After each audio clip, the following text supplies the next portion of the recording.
Hello'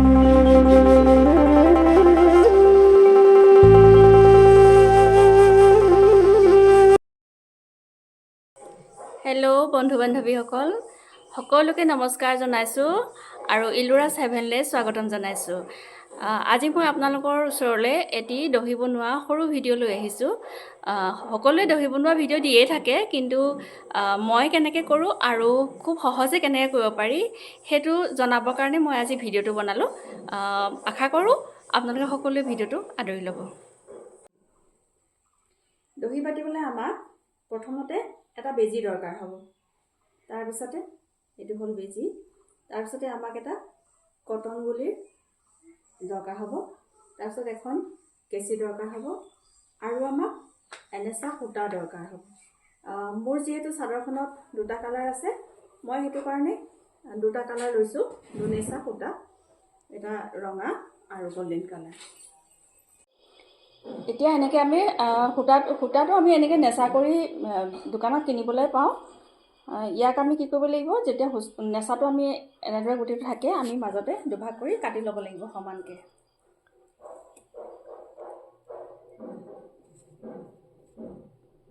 আগতে যিহেতু মই এবাৰ এইখিনি বাতি থোৱাই আছে, সেইটো কাৰণে ইয়াক আগতীয়াকৈ কাটি লোৱা হ'ল। এতিয়া সেইকাৰণে কটাটো মই ভিডিঅ'টো আপোনালোকক দেখাব নোৱাৰিম। এতিয়া এনেকৈ আমি সূতাখিনি ভাগ কৰি লওঁ। যিমানটো জোখত আমাক দহিটো লাগে, সিমানটো জোখতে আমি সূতাটো এনেকৈ ল'ম।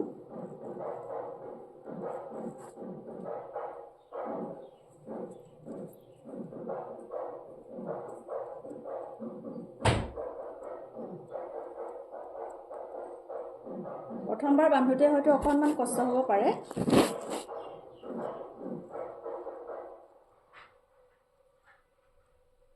এয়া এনেকৈ দেখিছে নহয়।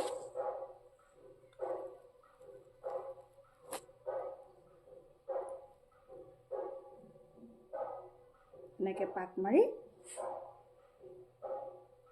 এইটো গাঁঠিটো আমি এনেকৈ দি ল'ম। দেখিছে নহয়, এনেকৈ অকণমান টানকৈ বান্ধি ল'ম। তাৰপিছতে দুইখিনি সূতা আমি ভাঁজ কৰি এনেকৈ মাজতে ধৰিম।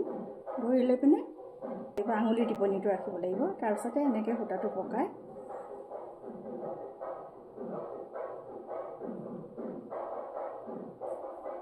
ইয়াতে এটা গাঁঠি মাৰিব লাগিব। তাৰপিছত এতিয়া বেজীটো দি আমি আকৌ এই গাঁঠিটোৰ সিপাৰে বেজীটো ভৰাই দিব লাগিব। পুনৰ আকৌ এটা গাঁঠি এতিয়া ওপৰৰ ফালৰ পৰা আমি মাৰিব লাগিব।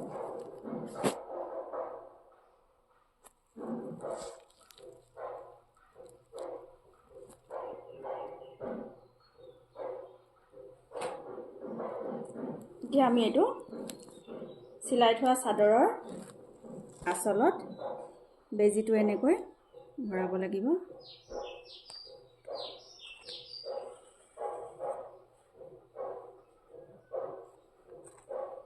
এতিয়া চাদৰখন লুটিয়াই লৈ ইয়াতে এটা গাঁঠি মাৰিব লাগিব।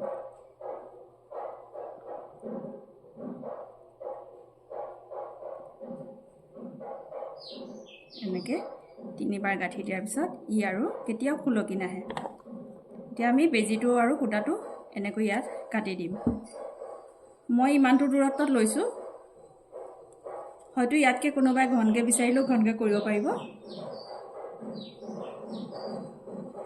এতিয়া আমি এইটো কটাৰ আগতেই পুনৰ সূতাডাল এনেকৈ বান্ধি ল'ম।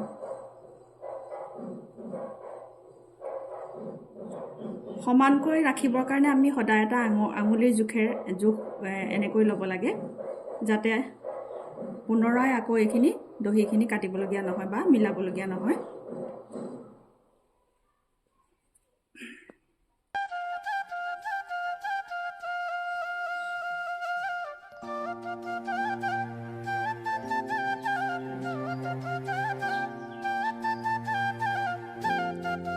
দেখিলেনে?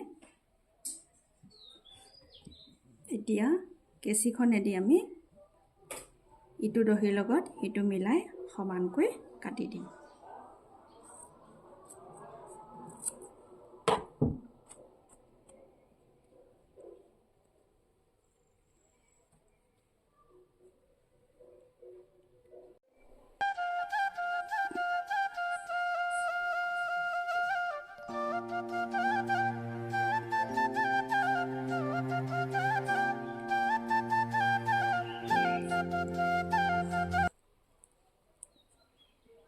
এইটো বুজি পাইছে নহয় আপোনালোকে কোনডোখৰত বেজীটো ভৰাইছোঁ।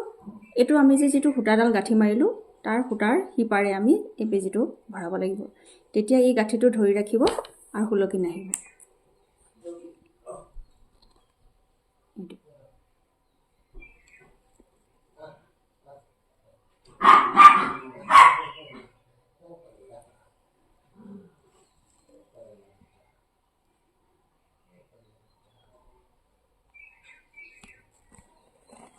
ইয়াতে নিশ্চয় আপোনালোকে দুটা ৰং দেখি পাইছে। মই ইয়াতে দুটা ৰং সংমিশ্ৰণ কৰিছোঁ, কিয়নো চাদৰখনত দুটা ৰং আছে আৰু অকল ৰঙা ৰংটো দিয়া হ'লেও ভাল লাগিলেহেঁতেন, কিন্তু অকণমান মানে এইটো ৰং দিয়াৰ লগে লগে ইয়াৰ ব্ৰাইটনেছটো অকণমান বেছিকৈ বাঢ়িব আৰু দেখিবলৈও ভাল লাগিব, অকণমান কিবা এটা নতুনত্ব আহিব।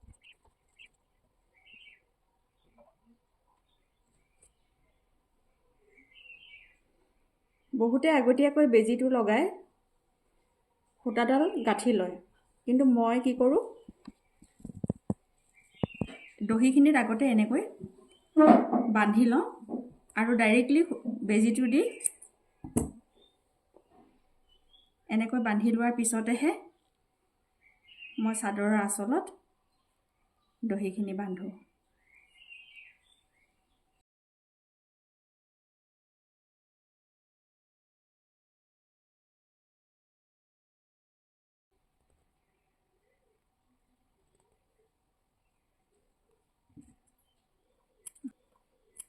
এয়া দেখিলে নহয়, তিনিটা ৰঙা আৰু তিনিটা গল্ডেন মই এনেকৈ দিলোঁ। এতিয়া দেখিবলৈ ভাল লাগিব। এয়া দেখিছানে, মই কাম কৰি থকা সময়ত কেনেকৈ মোৰ জংকী আৰু ববয়ে মোক ডিষ্টাৰ্ব কৰিছেহি। আঁতৰি দিয়া, মই এতিয়া কাম কৰোঁ দেই। হাই কৈ দিয়া, হাই হাই। এতিয়া আমাৰ দহি বটা একেবাৰে শেষৰ পৰ্যায় শেষ হৈ গ'ল। এতিয়া চাওকচোন কেনেকুৱা লাগিছে দেখিবলৈ।